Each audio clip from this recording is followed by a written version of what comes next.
Cycle की रफ्तार तेज होगी, वहां भगवा रंग ने सभी समीकरण बदल दिए। मुस्लिम बाहुल्य कुंदर की सीट पर जो नजारा इस उपचुनाव में दिखा है वह इतिहास में दर्ज हो गया। सपा का गढ़ माने जाने वाले इस सीट पर बीजेपी ने ऐसी सेंध लगाई कि हर कोई हैरान रह गया। आखिर कैसे मुस्लिम प्रत्याशी के बीच बीजेपी की अकेले हिंदू उम्मीदवार ने जीत का परचम लहराया। आइए जानते हैं इस उलटफेर की पूरी कहानी।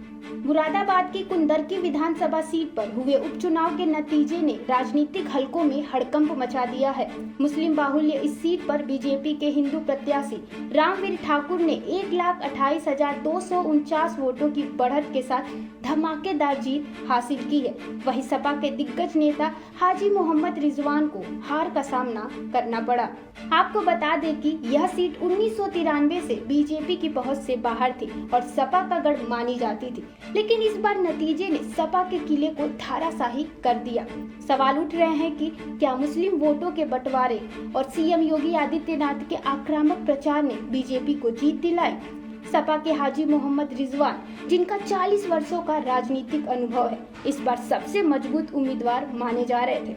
2002 में पहली बार कुंदरकी से विधायक बने हाजी रिजवान 2012 और 2017 में लगातार जीत दर्ज कर चुके थे, लेकिन इस बार जनता का मूड कुछ और था। कुंदरकी में कुल 11 मुस्लिम उम्मीदवार मैदान में थे, जिनमें बसपा के रफ्तुल्ला जान, AIMIM के हाफिज वारिस और आजाद समाज पार्टी के चांद बाबू भी शामिल थे।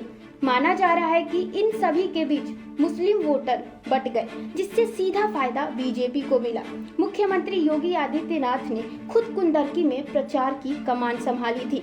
उनकी टीम ने मुस्लिम मतदाताओं को साधने के लिए मुस्लिम लीग और स्थानीय नेताओं का भी सहारा लिया। रामवीर ठाकुर ने भी मुस्लिम बाहुल्य इलाकों में डेरा डालकर चुनाव का प्रचार किया। सपा के लोकल नेताओं में गुटबाजी और विकास कार्यों की कमी जैसे मुद्दे भी जनता के फैसले पर असर डाल गए। सपा मुखिया अखिलेश यादव ने बीजेपी, पुलिस और प्रशासन पर लगातार बेईमानी के आरोप लगाए। उपचुनाव के दौरान कई जगहों पर बवाल और हंगामे की खबर सामने आई।